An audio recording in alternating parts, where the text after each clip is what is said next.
Hello students, क्या हाल हैं। हम लोग कैश बुक कर रहे थे और मैंने लगभग आपको दो क्वेश्चंस में काफ़ी सारे पॉइंट्स कवर कर दिए थे। आज मैं एक छोटे से क्वेश्चन के जरिए एक बहुत ही इंपॉर्टेंट पॉइंट कवर करने जा रहा हूं। अधिकतर बच्चों को इसमें प्रॉब्लम होती है। ठीक है, तो चलो बिना किसी देरी के स्टार्ट करते हैं अपना एक क्वेश्चन। और ये क्वेश्चन मैंने एक बुक से ले रखा है, तो मैं आपको बुक में पढ़ के बता रहा हूं और देखेंगे इसमें क्या खास बात है। लिखा हुआ है, enter the following transactions in the cash book with cash and bank column of mister Mohan. तो वही टू कॉलम कैश बुक बनानी है।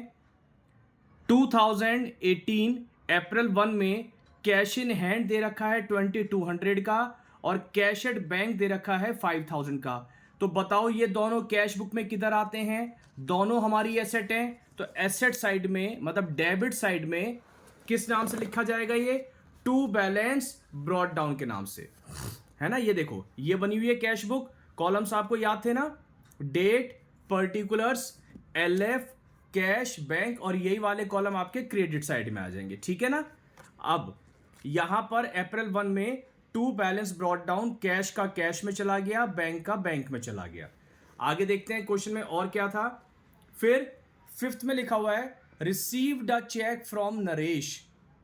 और जब हमें किसी से चेक मिलता है तो मैंने आपको यह बताया था, हमें यह देखना पड़ेगा ये जो चेक मिला है, इस चेक का हमने क्या उसी दिन डिपॉजिट किया है या बाद में डिपॉजिट किया है। आपको याद होगा, अगर उसी दिन डिपॉजिट करते थे तो नाम आता है टू नरेश, और बाद में डिपॉजिट करेंगे तो टू चेक इन हैंड आता है। इसमें देखते हैं क्या हुआ। कह रहा है नरेश से चेक मिला था 5 में, और 8 में कह रहा है रिसीव्ड जो हुआ था नरेश का चेक एंडोर्स्ड टू सुरेश। आपको याद होगा ये वाला पॉइंट भी हमने कवर किया था। एंडोर्स का मतलब होता है किसी और को दे देना। तो नरेश से चेक ले रहे हैं और सुरेश को चेक दे दे रहे हैं, तो ना पैसे आए ना पैसे गए। एंडोर्स जब करा जाता है चेक तो उसकी एंट्री कैश बुक में नहीं होगी। चलिए आगे चलते हैं। तो ना 5 तारीख ना 8 तारीख, दोनों में से कोई भी एंट्री नहीं होगी। फिर paid life insurance premium of mister Mohan. Life insurance premium और इनकम टैक्स दो ऐसे नाम हैं जो बिजनेसमैन के पर्सनल खर्चे होते हैं। इसे हम ड्राइंग्स के नाम से लिखेंगे। तो देखो बाय साइड में दिख रहा होगा बाय ड्राइंग्स, और 100 रुपये हमने लाइफ इंश्योरेंस प्रीमियम के पे करे थे, तो 100 रुपये हमने कैश वाले कॉलम में डाल दिए। आगे received and banked a cheque. Bank का मतलब बैंक में जमा करा दिया। Cheque from Pawan in full settlement of his account 750 रुपए। 750 रुपए का चेक मोहन से मिला, सॉरी पवन से मिला, और उसे हमने बैंक में डिपॉजिट करवा दिया। पैसे आए टू पवन दिख रहा होगा, और सेम डे डिपॉजिट हो गया बैंक वाले कॉलम में 750। और अगर बाई चांस ये बाद में डिपॉजिट होता तो पवन की जगह चेक इन हैंड आ जाता। ठीक है, अभी तक सारी बातें बड़ी सिंपल सी चल रही हैं। वो पॉइंट जैसे आएगा तो मैं बताऊंगा। इस पॉइंट के लिए मैंने एक क्वेश्चन कराया था। आगे, Pawan's cheque return dishonoured by bank. अब पवन का चेक बैंक ने डिसऑनर कर दिया, बाउंस हो गया। ये वाला पॉइंट भी हमारी पिछली वाली वीडियोस में कवर हो चुका था। जब भी चेक बाउंस होगा तो बाय साइड में पवन के नाम से जिसका चेक है, पवन के नाम से 750 आ गया। यहां पर देखो ना, जब पवन से चेक मिला था हमने मान लिया था कि पैसे हमारे अकाउंट में आ गए, इसलिए हमने बैंक इंक्रीज कर दिया। अरे बाद में पता पड़ा वो जो चेक डिपॉजिट किया था उसका तो पैसा ही नहीं आया, बाउंस हो गया किसी वजह से। पता नहीं चेक में कुछ भरने में गलती हो गई या हमारे अकाउंट में पैसे नहीं है, वजह कुछ भी रही हो, लेकिन वो चेक बाउंस हो गया और पैसे हमारे अकाउंट में नहीं आए। तो हमने यहां पर जो बैंक प्लस कर दिया था अब उसको माइनस कर दें तभी तो नलीफाई होगा ना। तो इसलिए बाय पवन 750, तो यहां भी लिख दिया 750, यहां भी लिख दिया, तो यानी कि जीरो हो गया। ठीक, एक बार पैसे प्लस कर दिए, दोबारा माइनस कर दिए, तो यानी कि अकाउंट में पैसे आए नहीं, फिर वो जीरो हुए। ठीक, आगे चलते हैं। डिपॉजिटेड इनटू बैंक आ गया जी, आ गया, यही वाला पॉइंट है वो। Deposited into bank balance of cash in excess of 250। वो ये कह रहा है कि आप बैंक में पैसे जमा करा देना 250 रुपए से, जितना भी आपके पास कैश ज्यादा बचे। कहने का मतलब है 250 रुपए 250 का तो बैलेंस आप रख लो अपने पास कैश का, उसके बावजूद अगर आपके पास पैसे बच जाए उसे बैंक में जमा करा देना। तो देखें कैसे करना है इस क्वेश्चन को। देखो कैश वाले कॉलम को देखो तो देखो ये 2200 वाली अमाउंट हमने लिख ली थी, बैलेंस ब्रॉट डाउन था। इधर से ये 100 रुपए वाली अमाउंट हमने लिखी थी, ड्रॉइंग्स का था, और बस ये दो ही अमाउंट थी। और अब ये लास्ट वाली कह रहा है कि 250 रुपए अपने पास रख लेना।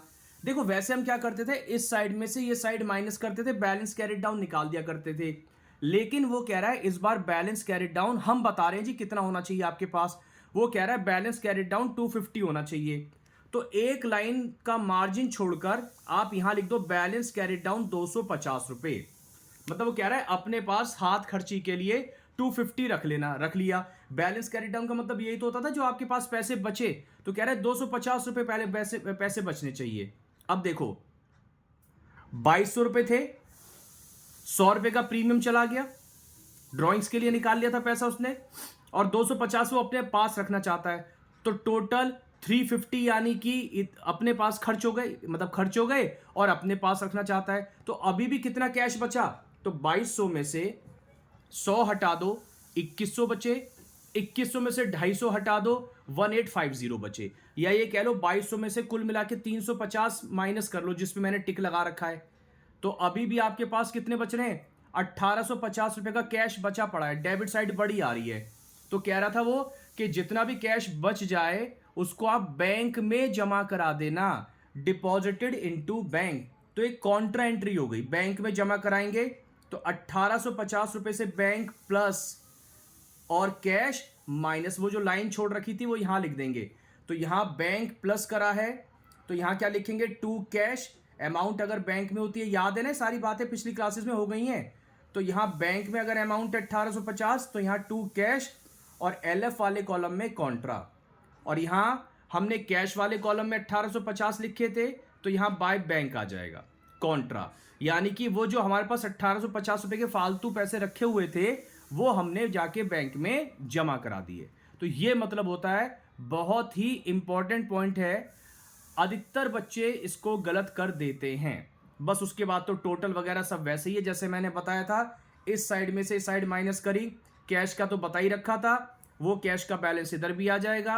सेम बैंक का करो, डेबिट साइड का टोटल आ रहा है 7600, उसमें से 750 रुपए माइनस कर दो तो 6850 ये हमारा बैंक का बैलेंस आ गया, और उसके बाद ये बैलेंस ब्रॉट डाउन यहां पर आ जाएगा।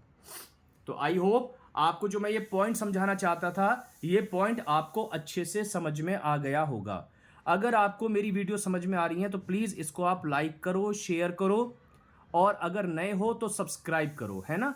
थोड़ा सा आप जितना सपोर्ट करोगे उतना मोटिवेशन मिलता है, तो आगे वीडियो बनाने का मन और करेगा, और अच्छे तरीके से कोशिश करूंगा वीडियो बनाने की। चलिए मिलते हैं नेक्स्ट वीडियो में और किसी नए टॉपिक के साथ। तब तक के लिए स्वस्थ रहो, मस्त रहो। Thank you.